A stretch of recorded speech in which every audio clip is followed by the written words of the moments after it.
Ladies and gentlemen, the following is another amazing episode of the Wrestling Fans Podcast, Ringside Society. In one corner, we have the greatest thing on God's green earth. No, we're not talking about money, Mary Jane, or Popeye spinach. He's the track dart of Ringside Society and Delaware's greatest American hero. It takes two to make a thing go right.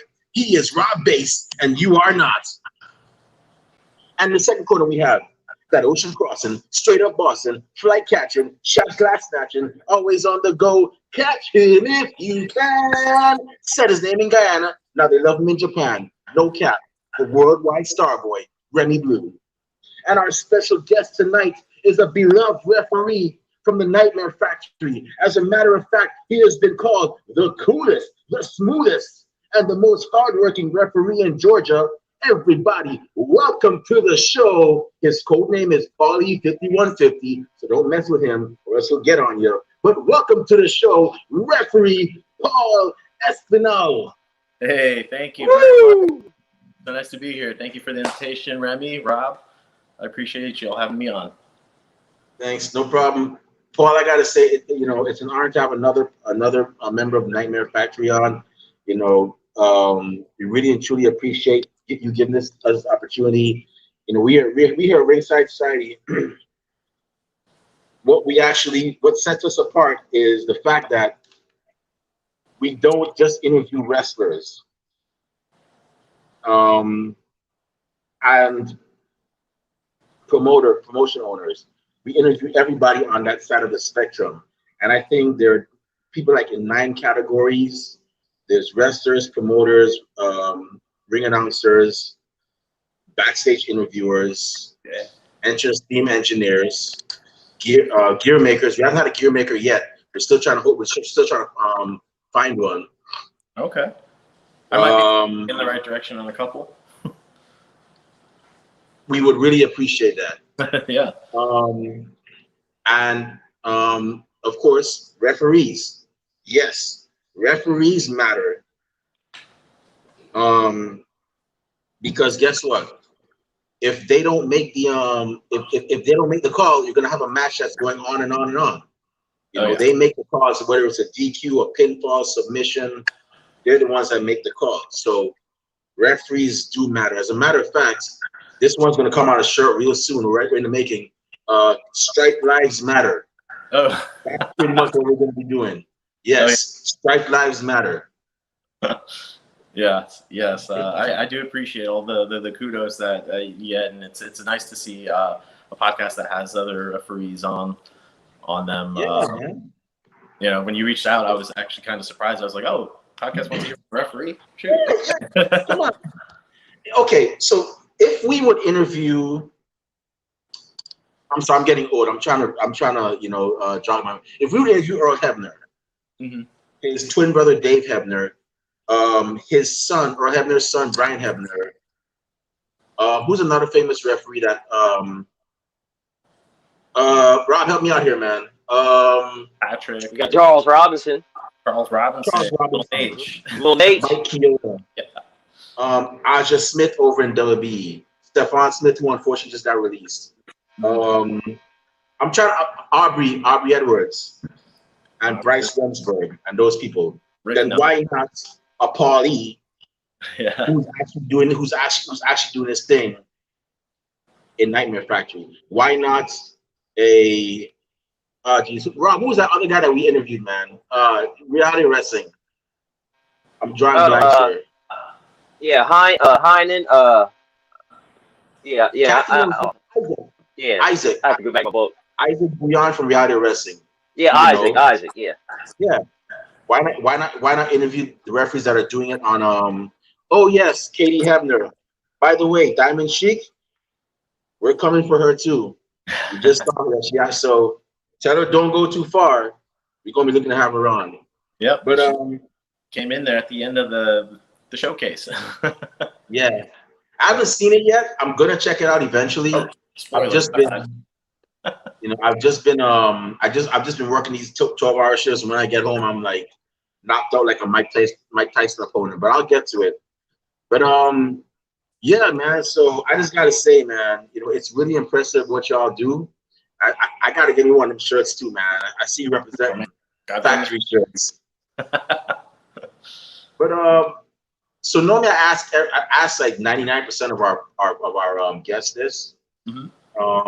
What was the match or event or pay-per-view that made you become a fan of professional wrestling?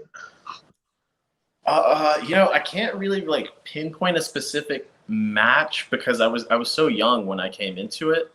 So like my earliest childhood memories were going and staying the summers over at my grandparents' house, and I could just hear my grandpa yelling from his room, like on his recliner, just yelling at the TV, and like my grandma would never like let me and my sister go in there or anything, and so like that was like the first summer that I remember. But the second summer, she was like, "Yeah, you can go in," and he was watching WCW Saturday Night, the one that had like the spinning ring and all that, and so that's what he was yelling at. He was just yelling at the TV over WCW wrestling matches. So this was back in like the summer of '96, back when like the whole Hulk Hogan heel turn and NWO started. All that was pretty much like the first year I started watching, and like as a kid, you don't know none of how big any of that stuff was gonna be.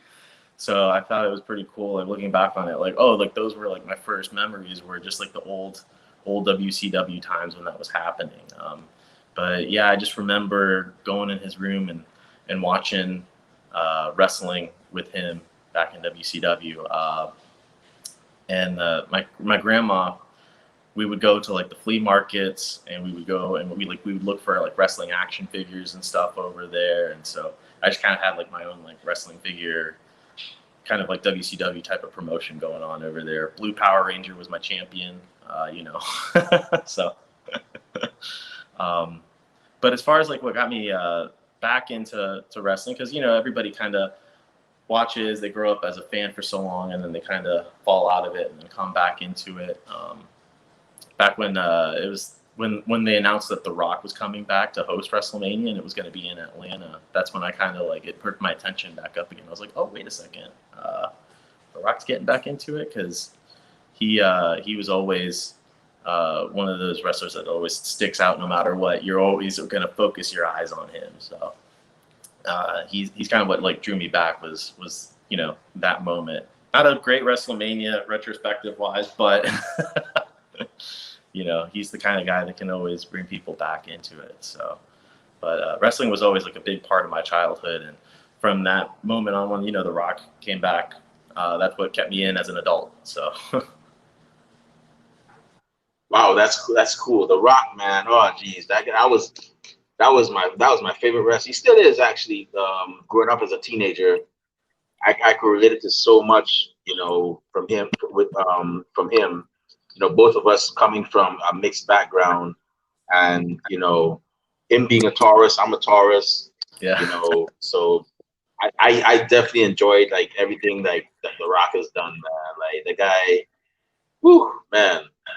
Oh, I remember I used to enjoy it. So funny, and I don't, y'all probably gonna laugh, but whenever I go to the barber back in the day, it's like the late '90s, I would always tell the barber, do whatever you want to the hair, just don't mess with the sideburns. Line them up and whatnot, because The Rock had the sideburns too. So yeah, gotta leave it. I always tried to do the eyebrow, could never get the eyebrow going. No, I can't. I still can't do it to this day. You got it there, Rob. I got my right one. Yeah, I can't. My left one, yes. I gotta work on my left one. Yeah. But yeah, wrestling. But yeah, wrestling's always been. Go ahead. I'm sorry. Childhood, especially like because I grew up watching mostly like WCW. My friend, like I had like one friend that was like always really close with me. His name was John, and he would always record Monday Nitro and then give me the tape the next day at school. And so I would watch Monday Nitro on Tuesdays. And this was back when, like people still use VCRs and stuff. I feel really old, but but yeah, man, those were always the days. Like I feel like wrestling like brought me like so many like good memories as a kid playing the video games over there. And there was actually like this tape store kind of like near his place where they would let you rent like up to 5 videos or something on a really good deal. And they just had this massive wall of just every wrestling pay-per-view tape. It pretty much looked like what like the WWE network would look like a physical copy of it. So it was quite something. We would just rent 5, and that would be like our whole weekend. Just playing video games, watching wrestling tapes, playing video games, watching wrestling tapes. So. Oh man, those were the days, man. I remember one time, my mom and my stepdad, we went to. He used to rent movies from Blockbuster, and I went with them, and we ended up renting. They rented some movies, and they told me I could get one, and I went immediately to the wrestling section, and I got WrestleMania 5, and I was like, wow, this is a pretty good one. That showed how Hulk Hogan and Randy Savage's feud started, and ever since then, I always used to get excited when my cousin would bring home wrestling videotapes. And I was like, yo, what you got? What you got? Oh, you got Survivor Series from 1987? Wow, that's the first one. Well, I didn't know it was the first one, but I'm like, put it in, let me go and see. And I was so excited to see wrestling, like wrestlers from like the past that were wrestling before I started watching. Yeah, I tell you, man, those were the days. It's crazy, like, because it's like really like the only like form of like any kind of like consumer media where you watch like somebody progress over that much time during your own lifetime. It's weird how it's like becomes like they become such a big part of your own life just watching it, you know. Because like in TV shows or movies, you know, it's like they fast forward, like in Lion King, like they're walking across they just walk across a plank, all of a sudden they're an adult. Like you don't see all that time in between, but as a wrestling fan, you see all that time in between, and I think that's like one of the coolest aspects of being like a wrestling fan and watching it for so long, you know.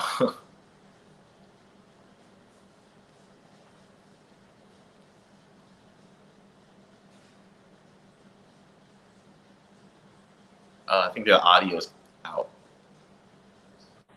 Sorry about that. Yeah, but so now that you're so who are some of your favorites that you enjoyed watching, man, that you cheered for, and who are some of the ones that you probably couldn't stand? Like mine was like obviously The Rock and Stone Cold. I wasn't a big Hogan fan, but I appreciated what he did. But I couldn't stand Hollywood Hulk Hogan because obviously he was a bad guy, and I couldn't stand Triple H. I was like, I don't like you. The only time I ever liked Triple H was DX Triple H. You know, that was the only time I liked him. But yeah, who are some of your favorites that you enjoyed watching and cheering for, and who were the ones that you were like, nah, boo, you know? Yeah, I mean, like as a kid, I was always like, I popped hard whenever Sting would come down from the rafters. DDP was my guy, and Goldberg. Those were like my big 3 watching like WCW back in the day as a kid. I'd always be like, man, those 3 guys were like it. They were the coolest. And whenever the NWO would get one over on them or something, I'd just be like, man, Hogan again. Especially whenever he would do his like, you know, any eye poke or a back rake or he'd like whoop him with the belt. I'd be like, why isn't the referee seeing any of this? You know, like how can they let this continue? But so as a kid, those 3 guys were probably like my favorite growing up watching. But yeah, Lex Luger too. As a little kid, I was like, that guy just looked like he was like chiseled out of stone. So he was always like one of those like favorites as a kid. But then when you like kind of grow up, you're just like, oh wait, there's so many other better guys like back then. Because I started watching like old ones, Rey Mysterio and Eddie Guerrero. Like watching them work back then was just like wow, like that was pretty mind blowing. So. I would say that those were my favorites in WCW, and then WWE. When I became a WWE fan later on, Shawn Michaels was one of my faves. But Kane was for sure like the guy for me. I don't know what like I maybe just because I ended up liking horror movies around that time, but like Kane was always like kind of that one guy that was just like this guy's like a legit monster. And then seeing his interviews and stuff on the network, you're just like, oh, wait a second. This guy is actually like one of like the most well-respected and nicest people backstage, probably. So, and now he's the mayor. Like, how crazy is that? Yeah, Kane. Kane is one of those guys that was very fortunate because I remember when he first came in, I think he was one of the knights at Survivor Series. Then he became Dr. Isaac Yankem, DDS, and that Isaac Yankem wasn't too bad. That wasn't too bad of a gimmick. Yeah. But he became Kane, he became badass, and then for some reason they did a couple like one or two comedy spots with him and whatnot. But he was one of those wrestlers that there's certain wrestlers that you just shouldn't have them do comedy because it's gonna ruin their character eventually. He was one of those that he did them, but it didn't really ruin him. He always bounced back and became the guy that everybody feared. Yeah, and he always seemed like one of those guys that was just generally like well respected, and you hear stories about him like always trying to put other talent over and just kind of going along with the storylines and how they go, and not really like being too egotistical about his character. It always seemed like he was willing to just put in the work and like do whatever management kind of asked of him. And that's kind of like one of my like I guess like characteristics that I want to be like is do what I'm asked of. So whether it's like in ring or out of the ring, I'll try to do what management kind of asks and be like that kind of guy. Yeah. So now that you're cheering your favorites, you're booing the bad guys, you're tuning in every week. Did you ever get a chance to actually go to any shows when you were younger, like WCW, WWE, or any indie shows? When I was younger, I missed out on the chance of going to one of those WCW shows at the Georgia Dome with my friend John. His dad took him and his brother, to go see that one where I think it was the one that Goldberg ended up beating Hogan for the belt there and all that. And I never. That was a classic. Yeah, like that was one of the things. Like my parents didn't let me like stay up too late back in the day, so I couldn't like go and watch. That's part of the reason why I would always get to those tapes too. Was just like, oh, I can't stay up and watch late. But yeah, I went to go see like Monday Night Raw live when they did it at like it was like some Gwinnett Center. It wasn't like downtown Atlanta. It was at the Gwinnett Center Arena. I went and saw a Raw there. And then I didn't really get to go to live events too much as a kid. I never really did indies. The indies kind of came along later on. I went to a local indie called Atlanta Wrestling Entertainment. And they were kind of doing some local shows nearby at the place called the Masquerade, where like if you are from Atlanta or grew up in Atlanta, like the Masquerade is like a rite of passage. Like your first concert's probably going to be at the Masquerade, But it was a pretty cool venue because it's like they have 3 levels, and when Atlanta Wrestling Entertainment went there, they did a show in Hell, because they named it after Heaven, Purgatory, and Hell were the 3 layers at the Masquerade. And so like I first saw them when they were doing their promotion out in Hell over there. So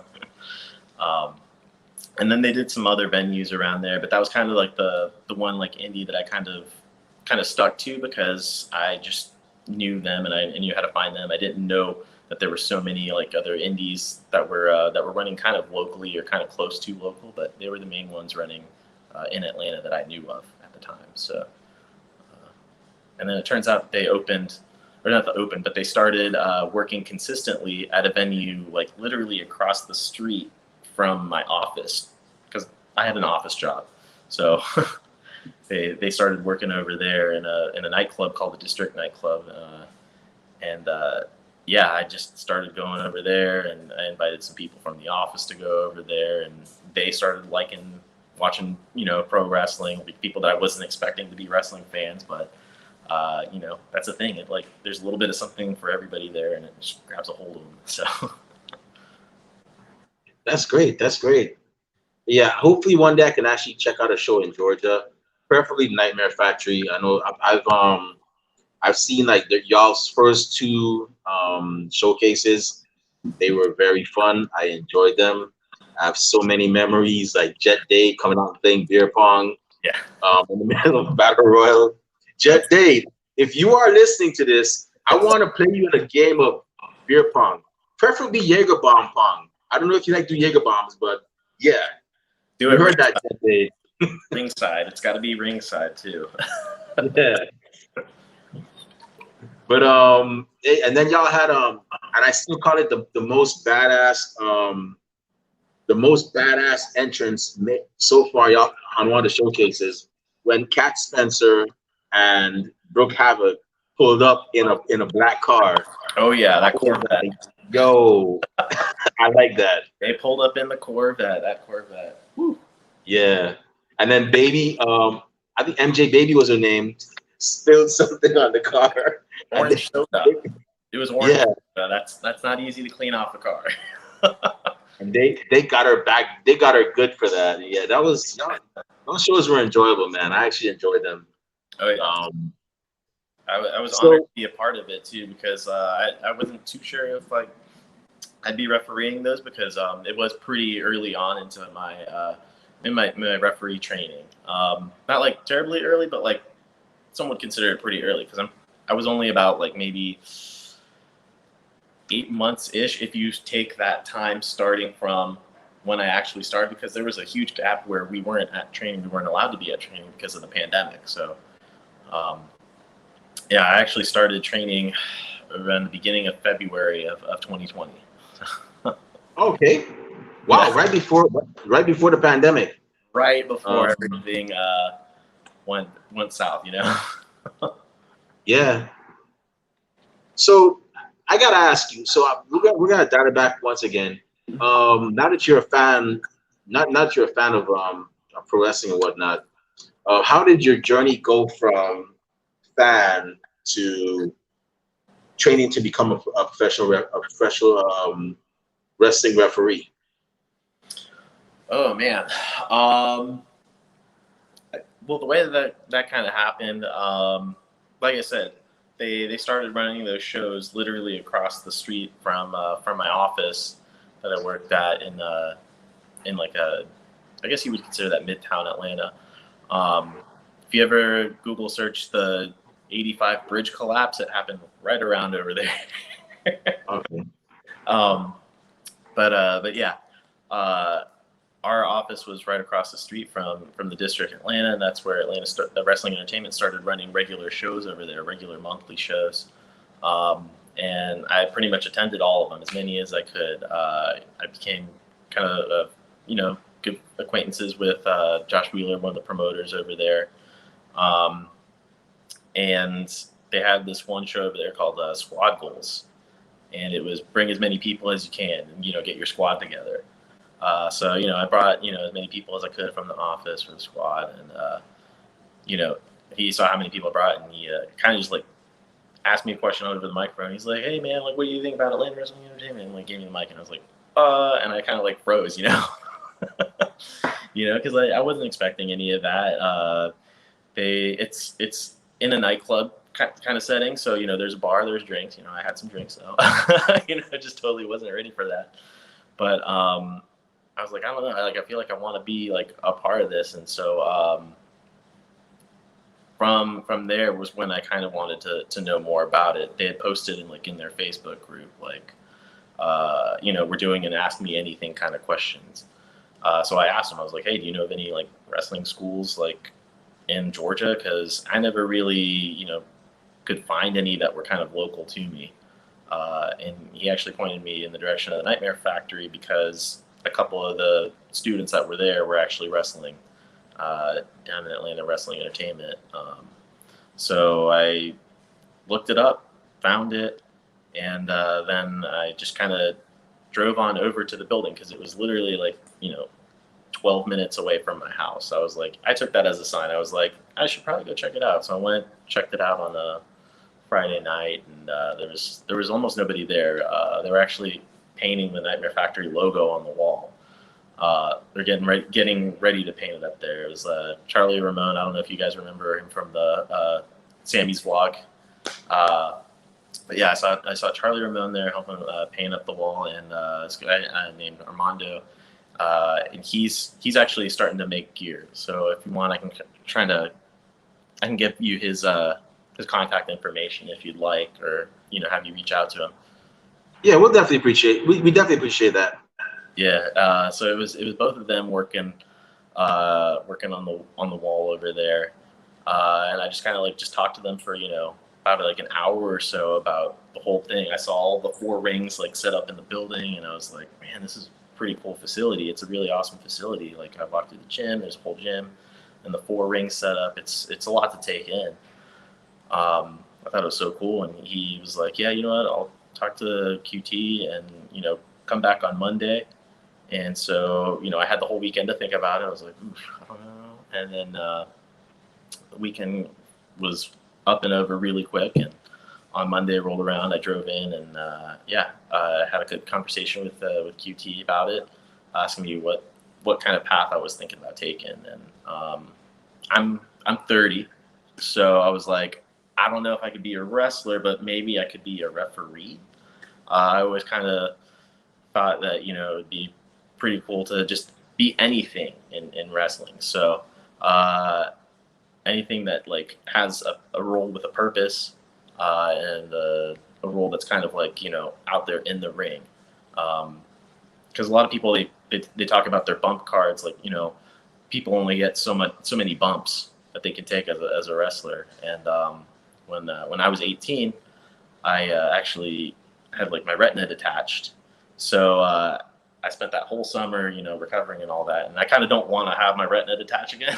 So I feel like my bump card is very, very limited, a lot more limited than most, being 30, and also having that kind of just lingering in the back of my mind too, is just taking one wrong, strike to the head or a pile driver, or a drop kick or something, could be enough to just knock it loose again. So I thought that perhaps being a referee would be the safe route. And after talking with QT, he took me to the ring, and he showed me how to run the ropes, and then he had me take a flat bump. I took one, and I was like, yep, referee is the way to go. So you can't be doing all that. I know that the doctors always warn me about those sudden stopping kind of movements and all that. So I was like, referee is probably the best way to go. Yeah, and I mean, you're right. I mean, your career would you prolong your career a bit more. You probably might. I've heard people say when you train to be a referee, you gotta learn to take bumps. So you probably won't have to take as much as obviously the professional wrestlers. But yeah, and it's actually worked out for you, because I mean, you ended up you not only have you actually refereed the student showcases, but you also got to referee on AEW Dark. Yeah. I would normally ask you how your first. Before I go to that, how was your first? What was it like refereeing your first match? Refereeing my first match was pretty I guess kind of unexpected. You kind of don't really know what to expect, especially if you've never refereed a match. You kind of know I guess okay, that they're kind of in on it, but you don't know whether or not someone's just going to talk to you, tell you to give a message to somebody, or how any of that works. But I just I'm pretty sure I messed up the count on it, 3 count on it, not knowing what the finish was. But that's kind of how you progress as being a referee, is learning through mistakes and all that. So I learned right away. After that, always try to find out what the finish is, or even if you don't know, just to count through, and just as soon as your hand hits the mat, if it wasn't supposed to be it, and they can keep going, just always hey, whatever I say is how it's going to go. So as long as you have the confidence factor in that, to be assertive like that, it's okay, they'll shrug it off. They won't really remember what happened. So, but it was nerve wracking for sure. Not knowing, like, stepping in, it's like kind of getting thrown into the deep end. You know, is he gonna swim or not? I don't know. But I don't know if I would say I swam, but I definitely didn't. I don't think I drowned. At least they kept me around, and I'm there training at least 3 nights a week. So. Yeah, that's cool. So AEW now, I've seen you on AEW Dark before, and I was like, I remembered you from the show, from the new showcases. So my next question, I just got like 2 more before I turn it over to Rob. Is what was it like refereeing on the big stage for AEW Dark? Were you nervous at this point, or were you like, you know something? You know, I've been at it for a couple of months. I did my thing with the student showcases. I got this. Or was like a combination of both? Oh man, it was.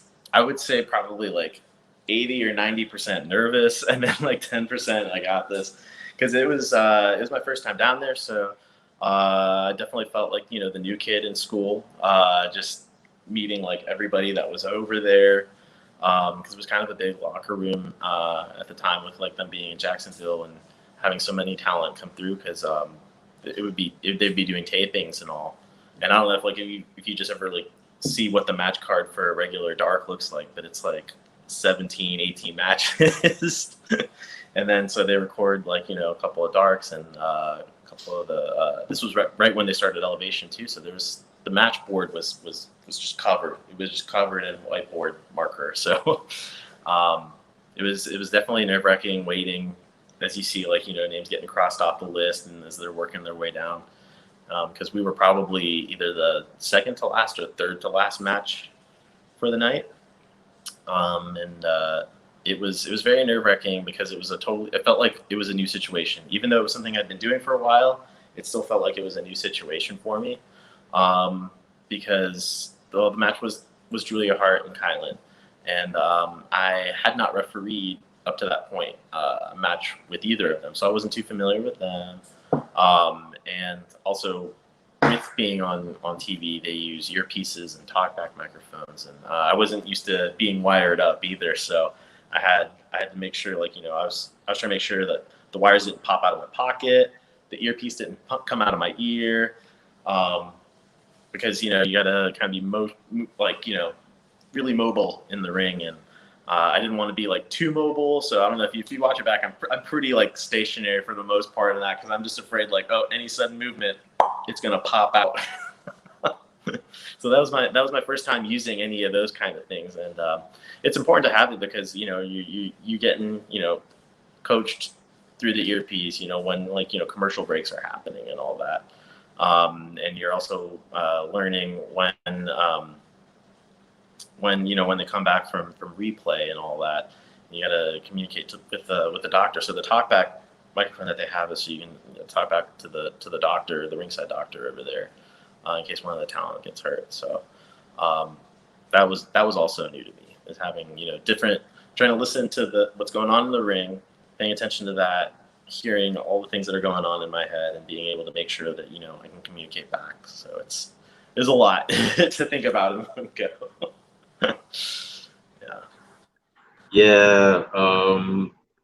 From the first time I saw, like, eventually when I started watching wrestling more and more, I was like, refereeing is definitely a job. It's a tedious job at times, and, you know, I don't envy those that have to do that task, because I mean, there's so much you have to do and remember, and yeah, it definitely is not easy.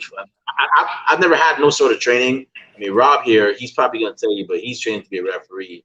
But yeah, I already know it's not that easy. So in terms of referees now, do you have any referees inspired you, and like are there any referees out there that inspired you, like, in terms of like refereeing and like your technique and whatnot?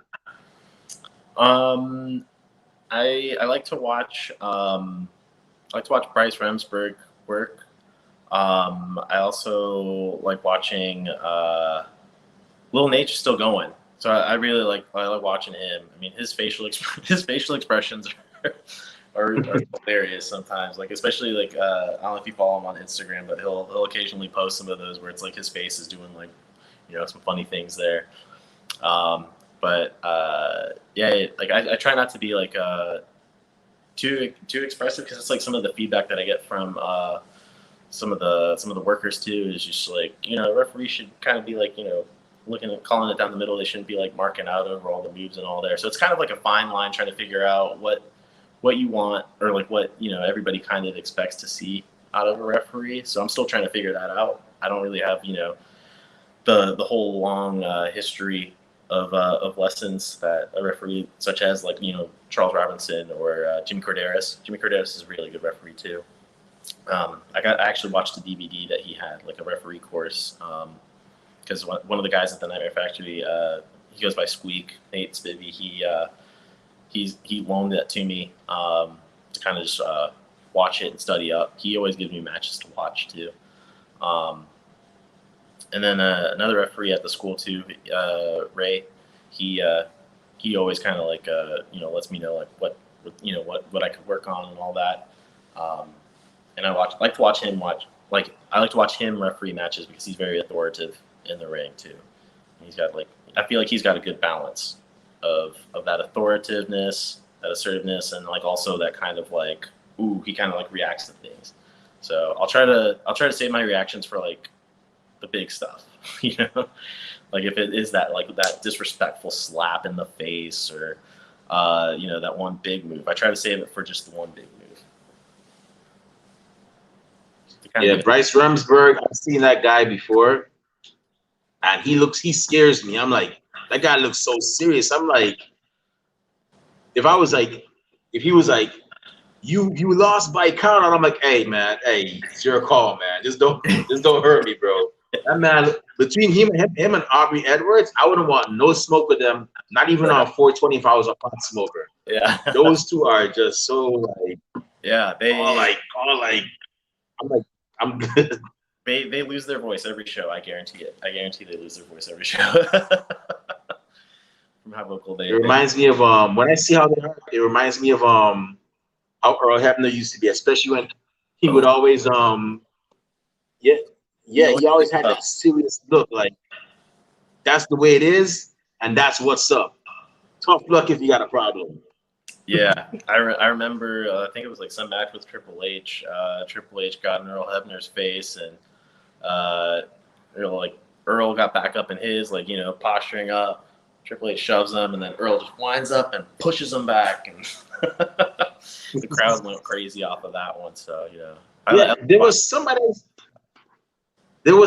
that used to do that to Ric Flair. Or I think it was all the WCW referees that would do that, where he would get upset with a call, he'd push the referee, and the referee would push Ric Flair down, and Ric Flair would be on his knees like, "What? How'd that happen?" Yeah. Yeah. Funniest referee spot I ever saw. It was, and Rob, you probably remember this. I think it was it Heat Wave? Whichever, it was an ECW pay-per-view where Al Snow faced Shane Douglas. Or it might have been barely what was it? I don't know, barely breathing or barely living or something like that. Oh, barely legal, probably. Barely legal. And it was one, I can't remember, but it was back in '98. And it was the Blue Meanie and Nova versus the FBI, which was like Nunzio, right? Tracy Smothers and Nunzio, or Lil Guido was Lil Guido as he was known. And I remember one time the FBI were down on the mat, and the referee somehow, as a comedy spot, got involved, and he ended up pinning one of the FBI guys. And I think Blue Meanie or Supernova, it was long ago I saw it. They made the 2 count, and the FBI member kicked out. That was, I think it was either that match or another match where the referee ended up dancing with one of the wrestlers like in the middle of it. So I'm like, Yo, this is pandemonium, man. Like, Rob, I know you had a good time at those ECW shows, man. I can only imagine the stories you got. Oh, But yeah, that was that was very comedic. But I'm gonna go ahead and turn over to Rob, because I know Rob has a bunch of questions for you as well, especially with him becoming training to be a referee as well too. So Rob, go ahead, man. The floor is yours. All right, sweet. Thanks, Remy. So what's going on, Paul? How you doing today, man? Hey, man, it's Sunday. It's the day off, Hey, man, I'm with you on that, man. It's after this, I'm going to eat some dinner, get all fat and happy, and relax, man. Find something on. See what's on the Olympics or something. Oh yeah, back to the grind tomorrow, pretty much. There you go. There you go. So, man, yeah, man, like Remy said, I've been training to ref about a month and a half or something. I've been doing it, and yeah, some of the stuff, throws me off. It's just more practice. I'll get used to it and all, man. Like, like communicating all that throws me off. I'm like, what? Like, hold on. Yeah. I was always told, check them out. Like you said, make sure you know what the finish is, whatever. So stuff don't happen. Yeah, because I don't want, I don't want to be stuck over there. Like, 1, 2. Yep, that's always the worst. Yeah, everybody boo, start throwing stuff at me. Yeah, I feel like that's one of the worst things that can happen as a referee, because that's like the one thing that is in your control. You should really like referee every match like it's a shoot, count no matter what. Yeah, that's what they told me. Like, first day, count to 3. If they don't kick it, hey, it's on them. It's on them, man. You count to 3, man. Hey, all right. Yeah, basically, I mean, like, you say 3, and if they get up and they get up in your face, like the wrestler gets up in your face afterwards, like, hey, like, that wasn't a 3, that was definitely a 2. It's like, look, brother, I was watching it. Yeah, that's right. I mean, if we got a tape or something other, we could watch it back, and then I'll eat my words for sure. But if I count to 3, it's 3. That's right. Yeah, because they're like, if somebody kicks out and they just go like that, they're like, yo, you better count that 3, man. No, that shoulder is still down, man. Yeah, they need to keep like that. They need to go like that. Yeah, not. Yeah. Yeah. I was like, all right, I'll do that. Or if you get to like even a 5 count when they're in the corner or something, or they're choking somebody, you got the hold on for too long. Like, that's another thing. It's just like 4, you just try to break them apart. And if they're not letting go, 5, I guess, ring the bell. That's that's the match, Yeah, man. Yeah, and always, never. And they told me never get in between them, man. Just sit there. Hey, man, 1, come on. You gotta break it up. 2, come on, man. Yeah. Yeah, man. The positioning and stuff, man. Now I pretty much, got that down where I need to be. Like, find out where hard cam is. All right, bam. All right, so I'll be over here. This is where I'm gonna be. Yep, you're at horseshoe pattern. And stuff like that. See, man, what I'm scared of, man. Like, I'm gonna go in there, and be like, all right, you're repping the match, and you got a 4-way tag match. Well, I don't even know where I'm supposed to be on that one, man. Oh man, let's just hope for the best. We get my head on the swivel. Have you ever done one? I have not done like a 4. Well, only in training have we done like a 4-corner like tag team match, and it was just kind of like us just like kind of goofing around. It was a 12-man 4-corner tag team match that went on for felt like probably like an hour. About like 3/4 of the way through, I'm like, bump me so I can just go. That's right. Yeah, but no, the craziest one I think has been just a 6-man tag. But as far as like an actual show goes, though, I've only done just tag team, regular standard 2-on-2 kind of tag team match. And even that's a handful too, just trying to remember who's legal and who's not. Mm-hmm. But positioning on those can get kind of tricky too, especially when it comes to counting and someone's supposed to come in the ring and break it up, and you don't really see them, so that must mean they're right behind you and you're blocking them. That's right. Yeah. Oh man. Yeah, man. Yeah. Getting down there and all, man. We did a lot of that, doing a lot of burpees and stuff. You know what I mean? So you learn how to get right down there. For 1, 2. Oh yeah. Yeah. All that, man. We do the 5x5 drills in the ring. So like we're doing the same where it's running the ropes, drop down, leapfrog. I throw a line. I throw a line, brother. I don't know. I don't want to knock anybody out by trying to jump over them, And then the corner up and overs and all that, just to try to get that ring conditioning in. But just constantly throwing yourself down and then back up. It's that'll wear you out too. That's right. Yeah. Yeah, man. That run in the ring, man. I remember first time doing that. I'm like, oh, dude, it's only this many steps, really? I'm like, I've never even thought of that. Just bam, bam. I'm like, yeah, okay. I like hitting the ropes, man. That's one of the cool drills I like, man. I like doing that, man. Running the ropes, man. I'm like, even though I hate running and all that, I can do that. I like doing that, man. That's pretty cool. I like doing that. Yeah, as a kid, I probably would have never even imagined that I'd be running around in a wrestling ring or doing anything like this right now. It's just hard to believe that. I would tell my little self, hey, you're gonna be doing that one day. Not the cool stuff, but you're gonna be doing that. That's right. Yeah, man. I'm like, man, I'm 39. You know what I mean? It's like, I ain't gonna be a wrestler. You know what I mean? I'm good with that, man. Ref, manager, man. I learned to do booking, all that stuff, man. I can do all that, man. That's all the stuff I'm gonna learn, man. Oh yeah. Yeah, I'm not trying to get a tour about them big dudes, man. Like last night, I got punched, man. I was with security, man. I had to stop a wrestler, man, and he beat up security. I had to lay there, knocked out for 2 minutes. You know what I mean? That's like 2-3 minutes, my life gone. You know what I mean? Jaws hurting today. Yeah. No, man. I always want to take a move or something to get knocked out for that long. If it's one of those things you get pushed or you got to lay down for 5 minutes. I'm like, no, do something That's right. Push me in the corner or something. So I definitely want to get something because I can take a little bit. I still have a little bit of a bump card, just not that big. Yeah. Yeah, I don't want to be in there and be like, all right, man, Death Valley driver. Nah, I'm going to go in the corner. You can run into me or something, man. That's how I'm falling down. I'm just going to lay down. That's it. Nope. Maybe I ain't doing all that. Yeah, I'll take it in Itsuguri or something, Oh, man, you're braver than me, man.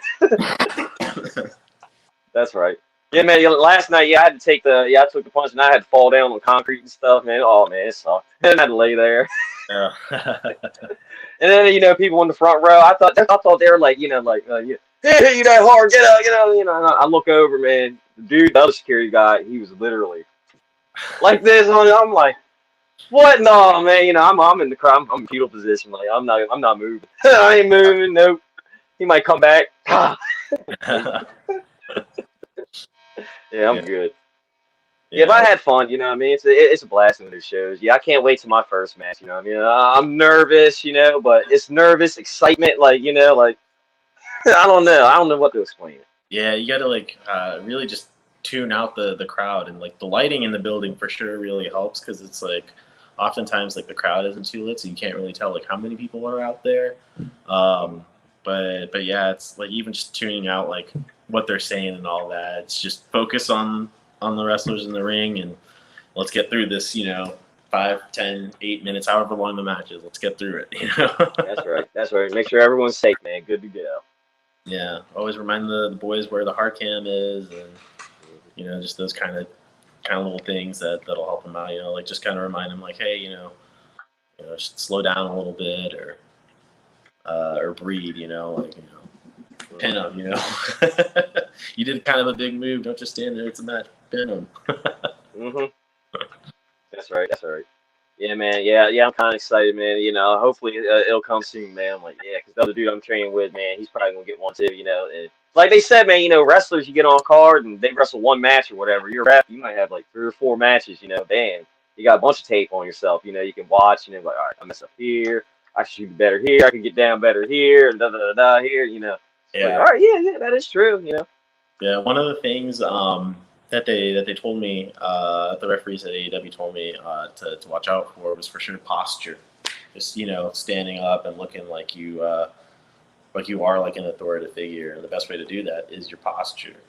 And another tip that they gave me too was just kind of being in kind of close to them so you can hear them what they're working on, and but you don't want to like take too much away from them, with just kind of being in those spots where it's like you're kind of out of sight. Because that was one of the things that I noticed too when watching the match back was if it's one of those shows where they have like a couple different camera angles and all that, you're most than likely not going to be like the focal shot of that camera. Yeah. So you like if you think that you're like too much in the way, you're probably not. They probably aren't even watching you. So that was one of the things that kind of like I realized that clip that was like, okay, whew, that's a huge like pressure lifted off my shoulders. Was like just always be presentable, but like okay, if anything that it's probably not on me at that moment, but always got to assume the worst though.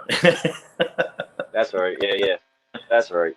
Yeah, man, because everything can change on the fly. You know what I mean? Yeah, it's like, oh man. Oh yeah.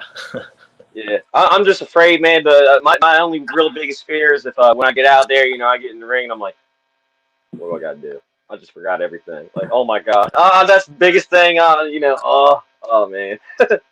Yeah. And then like 2 minutes on, my memories come back. And I'm like, okay, here we go. Yeah, the best is when they tell you like, okay, you gotta be in like this specific spot for this entire spot to work, and it's like, oh, that's a lot of pressure to remember exactly when in the match I'm supposed to be over there. Yeah.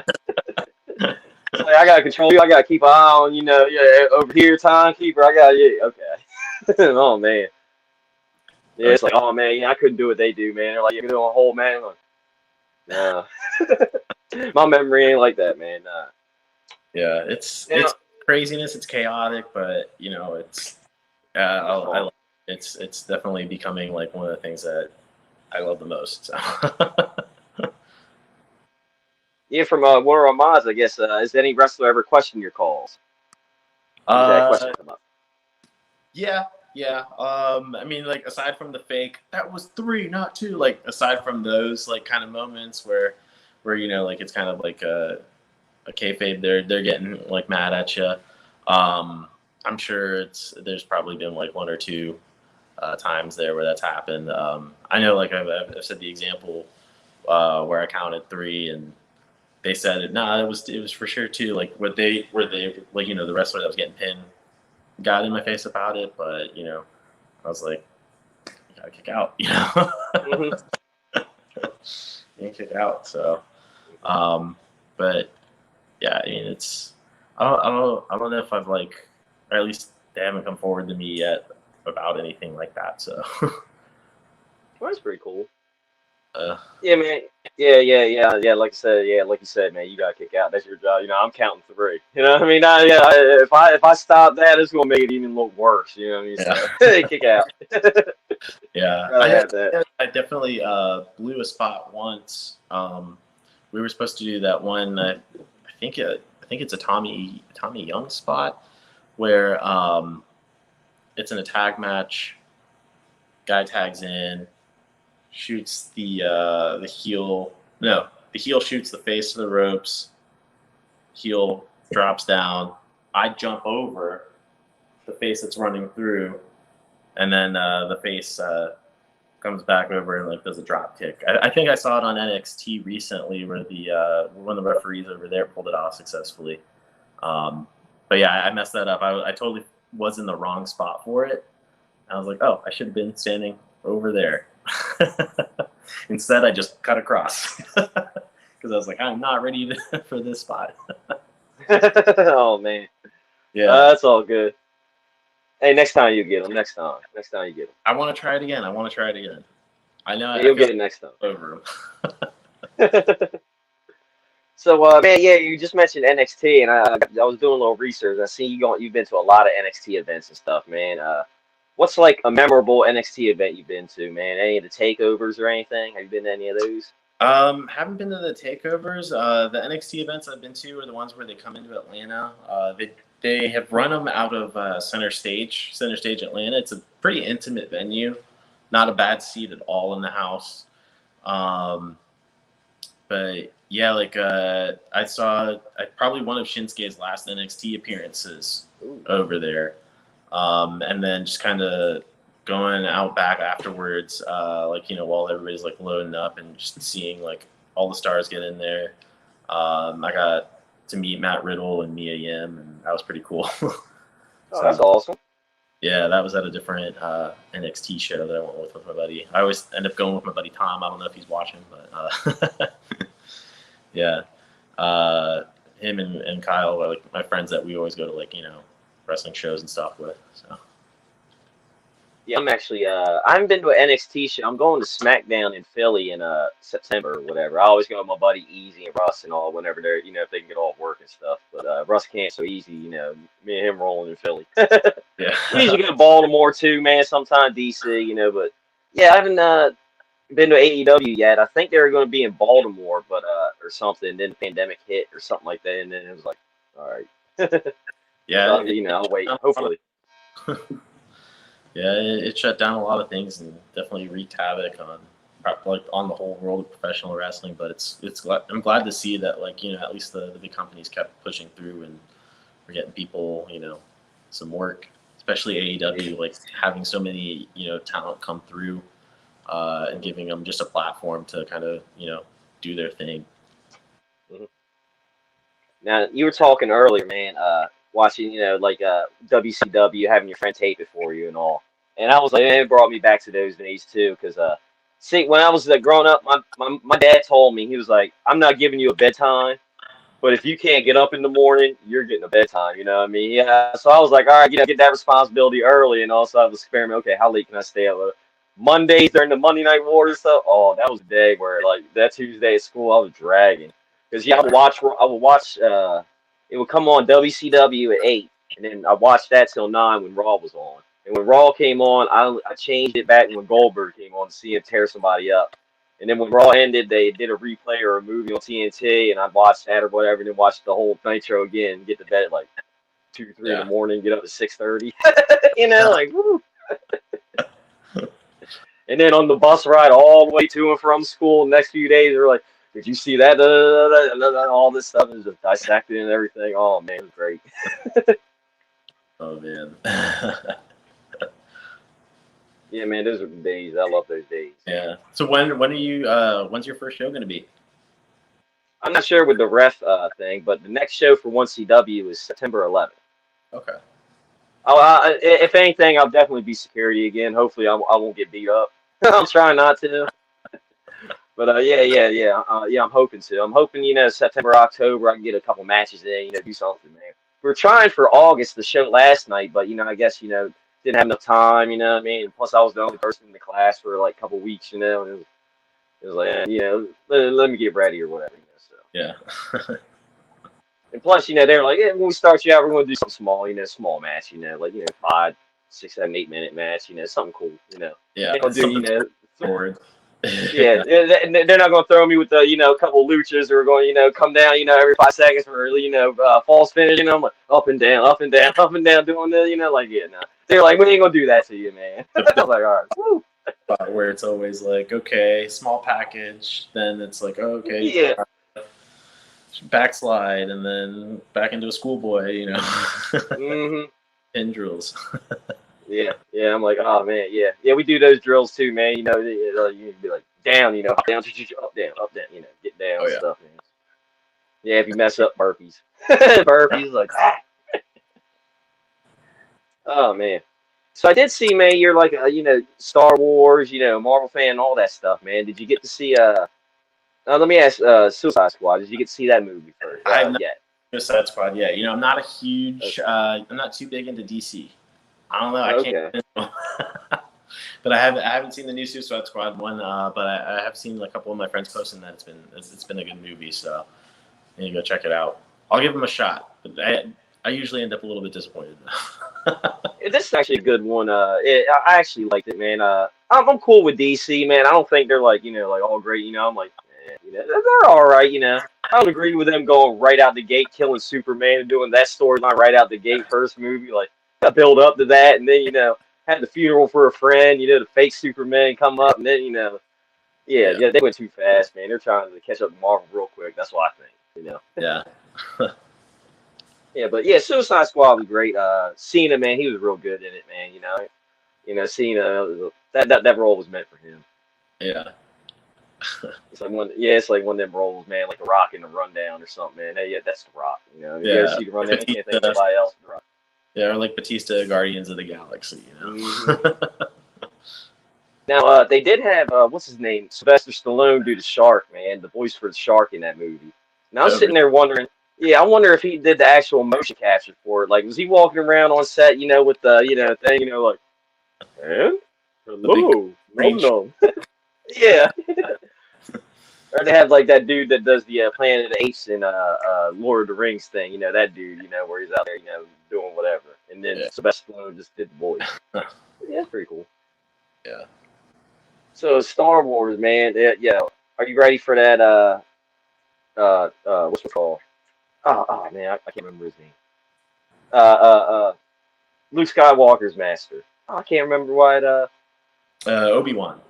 Yeah, Obi-Wan. Yeah, it slipped my mind. Yeah, the Obi-Wan with Ewan McGregor. Yeah, it's coming out this winter or next year or something. Probably they tend to come around Christmas time. It seems like they've taken the spot from like Lord of the Rings as far as like those Christmas spot movies and Harry Potter. Like I remember all those used to come around Christmas time. So I guess it's like the slot for those big heavy hitter blockbuster kind of movies. That's right.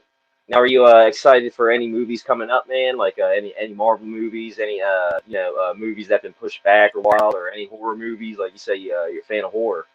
Not too many right now that I can think of. I've just kind of mostly just I've been in work mode and then also in like wrestling training mode. So I've been kind of like living under a rock pretty much.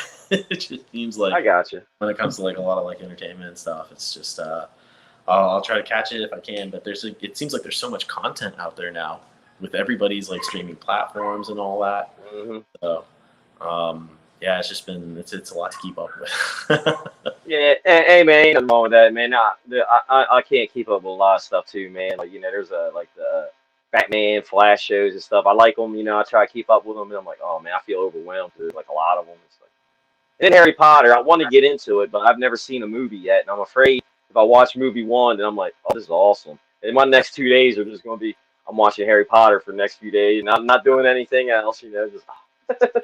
It's like movies have become almost like especially when they turn into a franchise, they almost become like those TV shows that you just can't you just binge watch them because you have to know how it goes. That's right. Now I also got to see, man. You're kind of an adventurer too, man.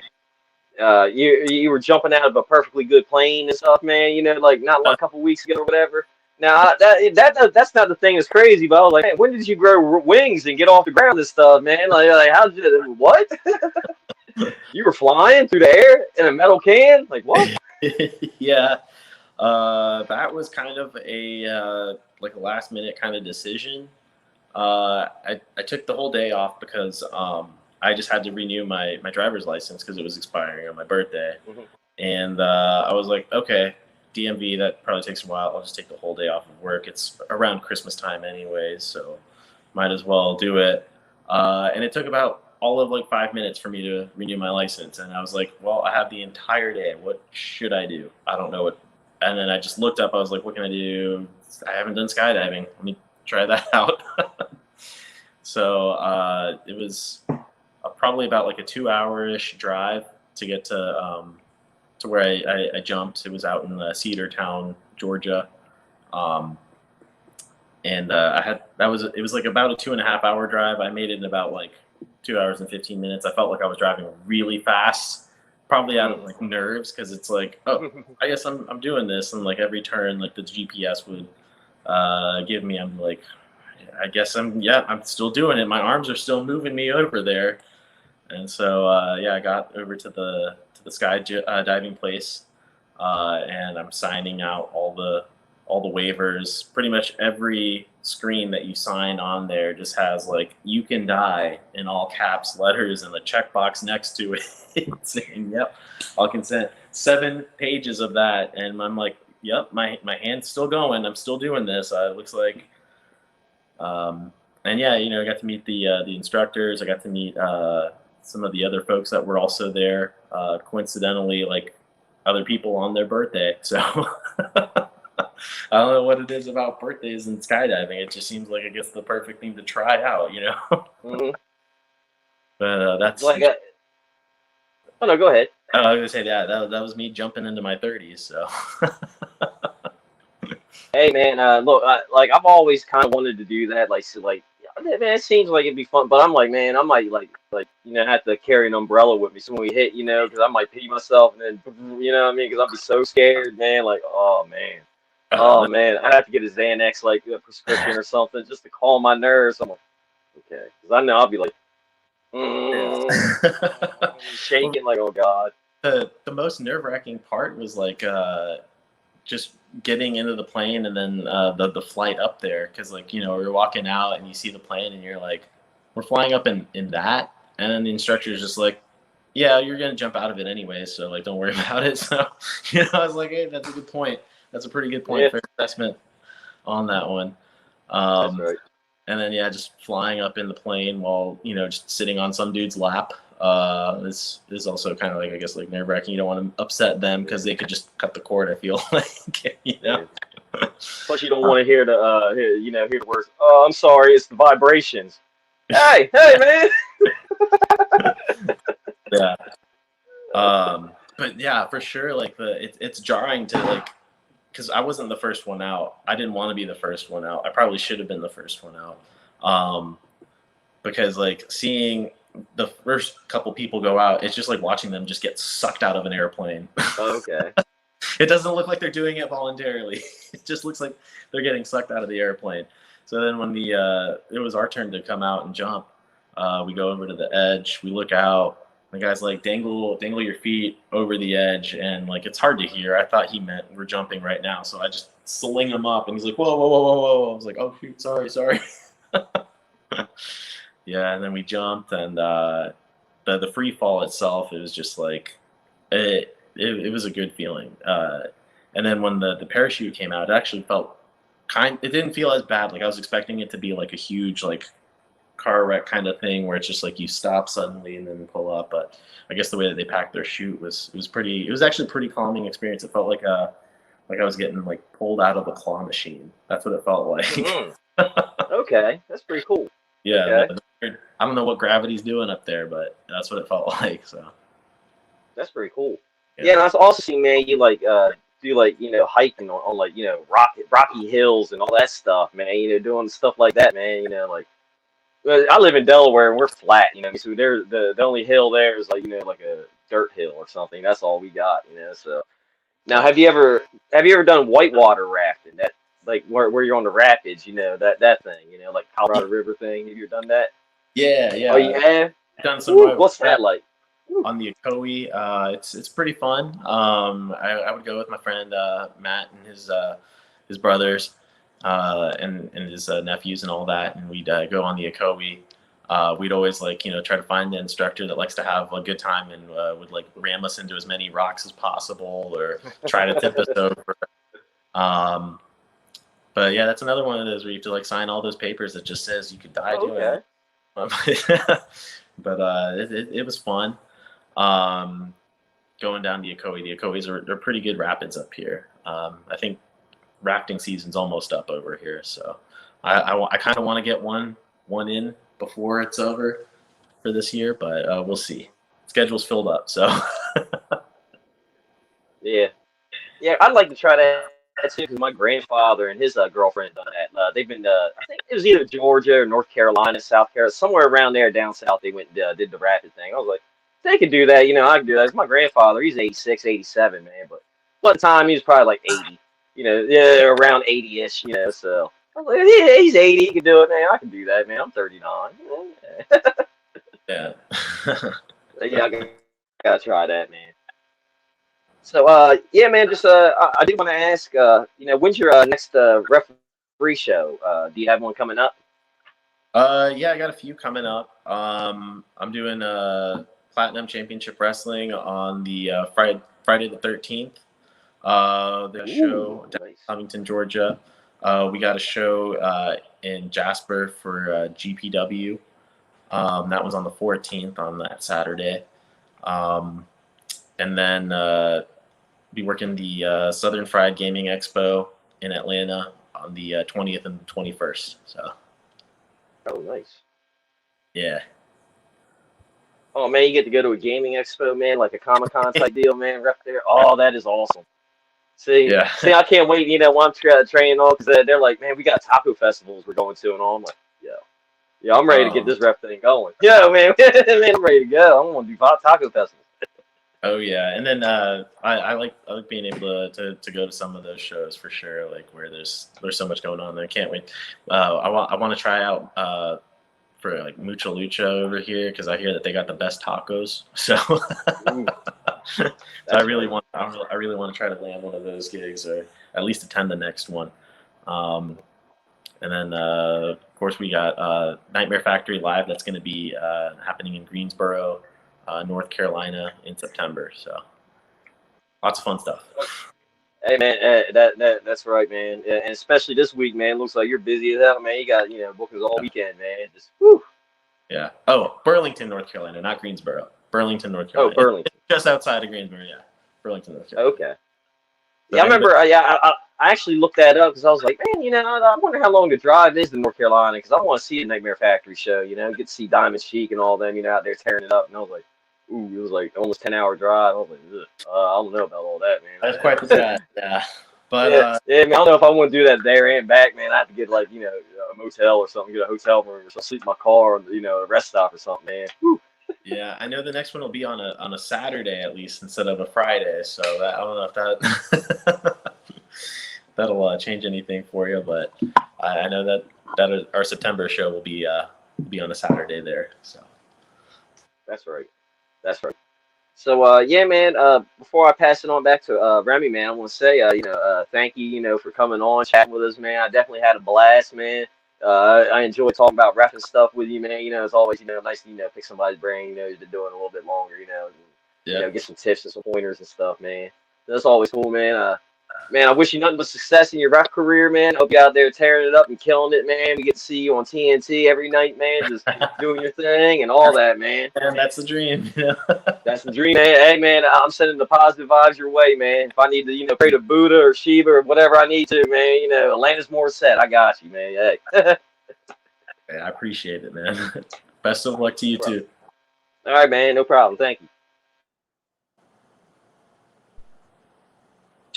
Paulie, thank you very much for actually giving us this opportunity to interview you and actually be your first interview. Really and truly do appreciate it. We actually enjoy seeing, stuff from the Nightmare Factory. Y'all are doing a lot of amazing things. And in my opinion, y'all are one of the best wrestling schools in the United States of America today. And I always look forward to y'all showcases, man. When we first saw Showcase, the class 2, they graduated. We were like, you know what? We gotta get all of them. And actually, it's funny because Diamond Sheik was he first started off on our show as a fan for our 15 Minutes of Fandom segment where we interview wrestling fans as well too. He actually started off on there too. And then next thing you know, he sends me a video. He's like, bro, I'm training to be a wrestler. I'm like, what? Yo, good luck, man. And then I found out he actually graduated, and he was in the second graduating class. I'm like, you know what? We're gonna try to get all y'all on this show eventually, all of y'all. And we've been successful for the most part. But yeah, and now we got class 3 that we gotta look at too. So we're gonna be coming for them real soon as well. And also we're also working on class 1. Oh yeah. We actually had go ahead. Yeah, definitely get some of those guys on. Class 1, there's some good folks over there for sure. So we had Nan Boteo on, and well, for those y'all listening, y'all heard it here first. Wednesday we're going to be having Logan Taylor on our show. And when I was talking to Hayaloba, I was telling Hayaloba, I'm like, we have a thing called Dream Match Wednesday where we pit 2 wrestlers against each other, that we think in matchups that we think will be interesting. And Hayaloba was like, yeah, my cousin Nambote was he was in the first class. And I'm like, we were just about to put the 2 of y'all in a dream match against each other. We didn't know y'all were cousins. Okay. So I was like, I got an even better idea now, and I eventually put them we actually matched them with another high flying tag team, a brother tag team, Top Flight, and they were in our Dream Match Wednesday for the week before this, the week before this past week. So yeah, we're definitely gonna be getting more people from Class One. We're going after everybody, man. Everybody. Do it. You know. Come on. Yeah. But once again, we here at Ringside Side wish you all the best. We hope to see you on Dynamite and Rampage. Then I'll definitely be like, yo, Rob, look at the referee. Look who it is. Bro, we just had him on the show the other day. And yeah. But with that being said, it's time for us to actually close the show. But before we close the show, Paulie, where can fans find you on social media if they want to find out when your next appearance is? And where can bookers or promoters find you if they want to book you for their shows? And where can everybody find if they want to purchase Paulie merch? Oh, I don't have any merch. I should probably get some merch, I guess. Hey, I know a referee named Yali Sapphire that has merch. So yeah, referees can have merch too. But go ahead, man. I'll see if I can get it. I've been trying to maybe work a gimmick where people can pay me off, and I just have PayPal as my thing. Hey. It's a running joke between me and Sheik. I know you always talk about Sheik. He's always trying to bribe me and stuff. So yeah. Hey, get it where you can.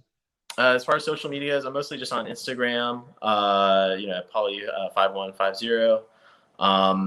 And then that's pretty much the best way to reach me is just on Instagram. As far as bookings and all that. I can probably, if you DM me, I'll give you an email address. So.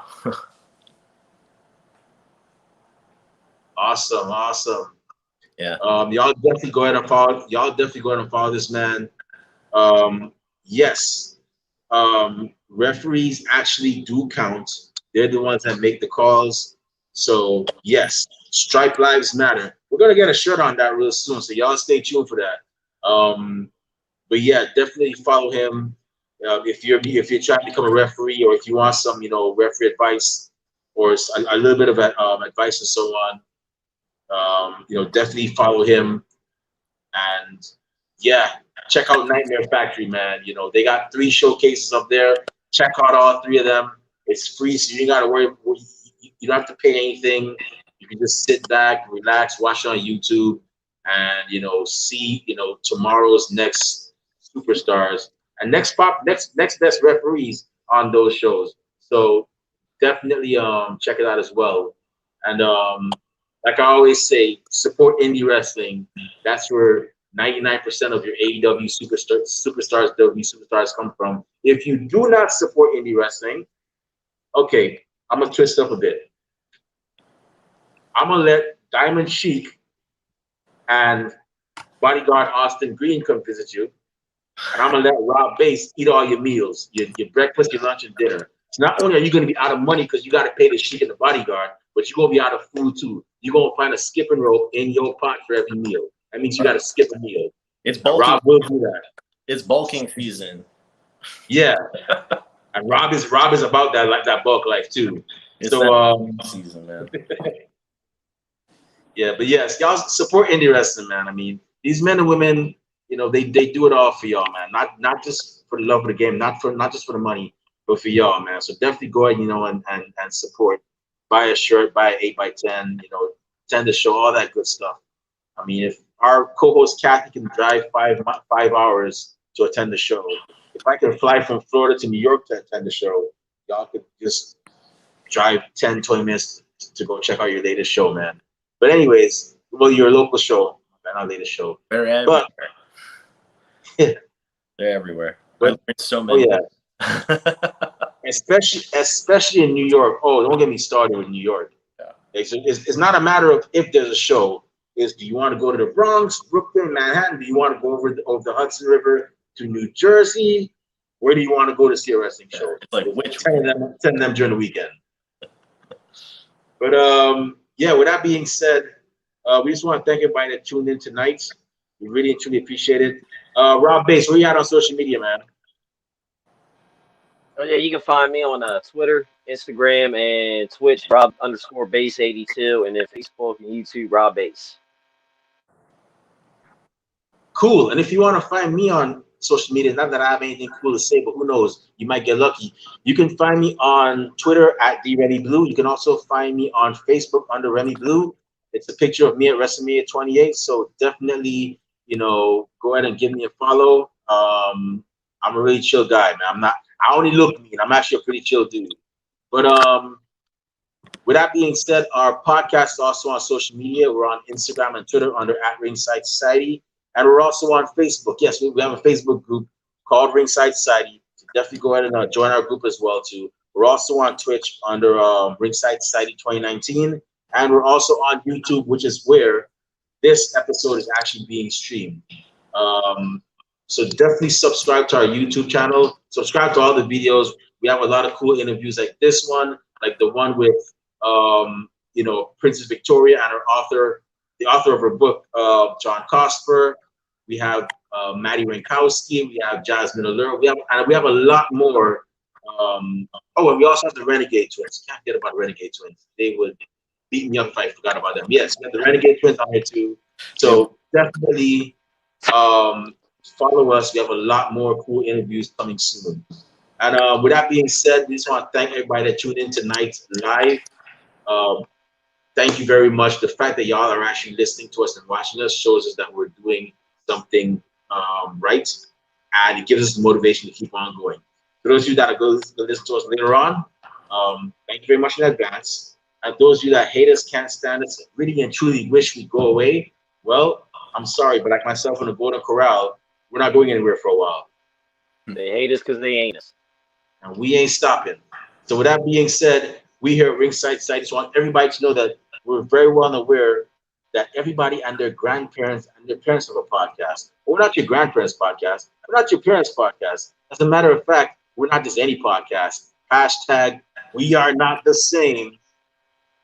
Rob Base, one time for the mind, one time for the people, one time for the wrestling culture, and one time for the Nightmare Factory, and one time for referee Paul E, the coolest, most hardworking referee in the state of Georgia. Woo! Hashtag Stripe Lives Matter. What type of podcast are we? We're a Wrestling Fans Podcast. That's right, we're the Wrestling Fans Podcast, Ringside Society. So with that being said, we will be back Monday with another episode of 50 Minutes of Fandom, where we interview a special fan that we feel stands out. And our guest that for Monday is none other than Chaotic Nick. But until then, we're still going through a pandemic. So y'all stay safe, stay healthy, be excellent to each other, and party on, dudes. We out. Peace. See y'all. Have a good night. Stay classy, Delaware. All right. That was 3.